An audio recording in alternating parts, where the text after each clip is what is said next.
ஆண்டவர் இயேசுவின் நாமத்தில் உங்களை வாழ்த்துகிறேன். நீதிமொழிகள் 2ஆம் அதிகாரம் 7ஆம் வசனம். அவர் நீதிமான்களுக்கென்று மெய்ஞானத்தை வைத்திருக்கிறார். உத்தமமாய் நடக்கிறவர்களுக்கு அவர் கேடகமாய் இருக்கிறார்.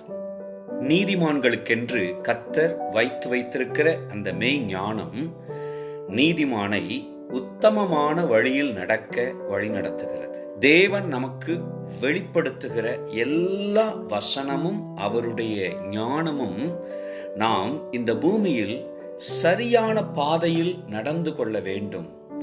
நிலைவரமான பாதையாகி உத்தம பாதையை நாம் தெரிந்து கொள்ள வேண்டும் என்று சொல்லித்தான்.